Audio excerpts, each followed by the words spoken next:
देख रहे हैं खटपट न्यूज। छत्तीसगढ़ में अनेक पाबंदियों को लागू करने के बाद भी कोरोना वायरस के मामलों में कमी नहीं आ रही है।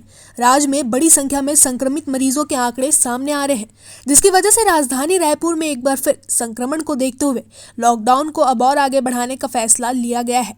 राजधानी में लॉकडाउन को 26 अप्रैल से बढ़ाकर 5 मई तक बढ़ाने का फैसला किया गया है। यह फैसला प्रधानमंत्री मोदी की देश के सभी मुख्यमंत्रियों के साथ बैठक में सुझाव के बाद लॉकडाउन लगा दिया गया है। देश में कोरोना का कहर तांडव मचा रहा है। आए दिन इस महामारी से देश के हजारों लोगों की मौत हो रही है। वहीं कोरोना अपनी चपेट में रोजाना लाखों लोगों को ले रहा है। इसी बीच एक बड़ी खबर सामने आई है कि मध्य प्रदेश के अलीराजपुर जिले की जोबट विधानसभा सीट से विधायक कांग्रेस की नेत्री कलावती भूरिया का कोरोना से निधन हो गया। इंदौर के एक अस्पताल में उनका इलाज चल रहा था, जिसके बाद आज सुबह ही उन्होंने दुनिया को अलविदा कह दिया। मिली जानकारी के अनुसार कांग्रेस नेत्री पिछले 10 दिनों से अस्पताल में भर्ती थी। कलावती भूरिया झाबुआ विधायक कांतिलाल भूरिया की भतीजी थी और झाबुआ जिला पंचायत की 15 साल अध्यक्ष भी रही। कलावती भूरिया के निधन से पूरे इलाके में शोक की लहर है। उनके निधन की पुष्टि उनके भाई और युवक कांग्रेस के प्रदेश अध्यक्ष डॉक्टर विक्रांत भूरिया ने की है। कोरोना संक्रमण की दूसरी लहर कहर बरपा रही है। संक्रमण की चपेट में आने से रोजाना लोगों की मौत हो रही है। जानकारी के अनुसार बिहार के पटना में कोरोना वायरस की वजह से बिहार के स्वास्थ्य विभाग के अपर सचिव रविशंकर चौधरी का निधन हो गया है। वो बीते कई दिनों पहले कोरोना संक्रमण की चपेट में आए थे। उसके बाद से ही रविशंकर चौधरी की तबीयत बिगड़ती जा रही थी। आखिरकार कोरोना संक्रमण की वजह से रविशंकर चौधरी का शुक्रवार अंतिम सांस ली। मुख्यमंत्री भूपेश बघेल ने अपने निवास कार्यालय में आयोजित वीडियो कॉन्फ्रेंसिंग के माध्यम से सभी जिला पंचायत अध्यक्षों से राज्य के ग्रामीण इलाकों में कोरोना संक्रमण की स्थिति, इसके नियंत्रण एवं बचाव के उपायों के बारे में विस्तार से चर्चा की और उनसे सुझाव मांगे। मुख्यमंत्री भूपेश बघेल ने कहा कि कोरोना संक्रमण की पिछली लड़ाई हमने राज्य के सभी लोगों की भागीदारी से जीती थी। वर्तमान लड़ाई भी हम सावधानी और सभी लोगों के सहयोग से जीतेंगे। उन्होंने कहा कि कोरोना संक्रमण का वर्तमान दौर ज्यादा घातक है, हमें बेहद सावधानी बरतने की जरूरत है। उन्होंने ग्रामीण क्षेत्रों में कोविड के प्रारंभिक लक्षण वाले लोगों को स्वास्थ्य विभाग द्वारा अनुशंसित दवाओं का सेवन तत्काल शुरू कराए जाने की बात कही, ताकि कोरोना संक्रमण को गंभीर होने से रोका जा सके। प्रदेश में कोरोना का कहर जारी है। छत्तीसगढ़ में 17,397 नए कोरोना संक्रमित मरीज मिले हैं। स्वास्थ्य विभाग द्वारा जारी मेडिकल बुलेटिन के अनुसार बीते 24 घंटों में 14,284 मरीज डिस्चार्ज स्वस्थ हुए हैं। वहीं दूसरी ओर 219 मरीजों की उपचार के दौरान मौत हुई है। प्रदेश में अब तक 6,893 कोरोना संक्रमित मरीजों की मौत हो चुकी है।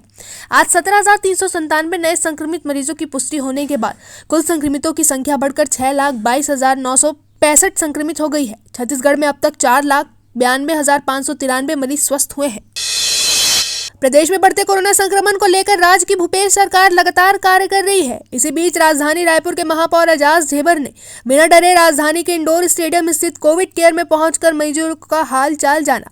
साथ ही महापौर ने राजधानी रायपुर के लोगों से अपील की है कि जो लोग कोरोना के संक्रमण से ठीक हो गए हैं, वह अपने पास बची दवाइयों को इंडोर स्टेडियम स्थित काउंटर बॉक्स में जाकर दवाइयां डोनेट कर अन्य मरीजों की मदद करने के लिए सामने आए।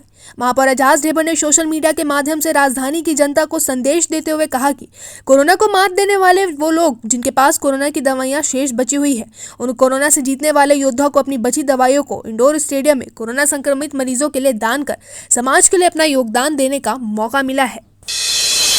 कोरोना संकट के बीच छत्तीसगढ़ वासियों के लिए राहत भरी खबर सामने आई है। गंभीर कोरोना मरीजों के उपचार में कारगर रेमडेसिविर इंजेक्शन की खुराक रायपुर पहुंच चुकी है। रेमडेसिविर इंजेक्शन की 15,000 वायल यहां पहुंची है।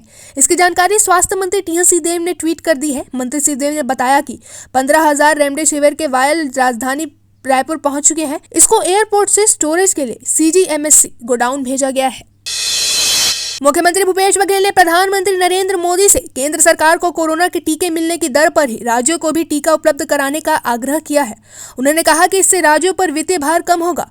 मुख्यमंत्री ने स्वास्थ्य कर्मियों, फ्रंटलाइन वर्कर्स और 45 वर्ष से अधिक उम्र के लोगों के टीकाकरण के लिए प्रदेश को केंद्र सरकार से मिलने वाले वैक्सीन की आपूर्ति की समय सारिणी से भी अवगत कराने का आग्रह किया है, जिससे राज्य में सभी पात्र लोगों के टीकाकरण की कार्य योजना बनाई जा सके।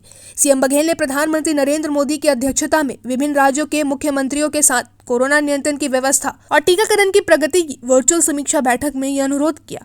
बैठक में स्वास्थ्य मंत्री टीएस सिंहदेव, गृह मंत्री ताम्रध्वज साहू और मुख्य सचिव अमिताभ जैन भी शामिल हुए। वहीं नई दिल्ली में प्रधानमंत्री के साथ गृह मंत्री अमित शाह, रेल मंत्री पीयूष गोयल और नीति आयोग के सदस्य डॉक्टर वीके पॉल भी मौजूद थे।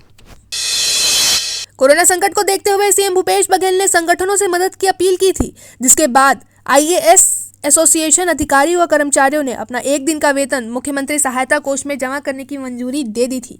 ठीक उसके बाद छत्तीसगढ़ वित्त विभाग ने आदेश जारी किया है। जारी आदेश के अनुसार अधिकारी व कर्मचारियों को अप्रैल महीने के एक दिन की सैलरी के साथ वेतन का भुगतान किया जाएगा। वित्त विभाग ने इस संदर्भ में सभी एचओडी ट्रेजरी ऑफिसर को आदेश जारी कर दिया है। दरअसल मुख्यमंत्री ने कोरोना संकट को देखते हुए अलग अलग संगठनों से मदद की अपील की थी।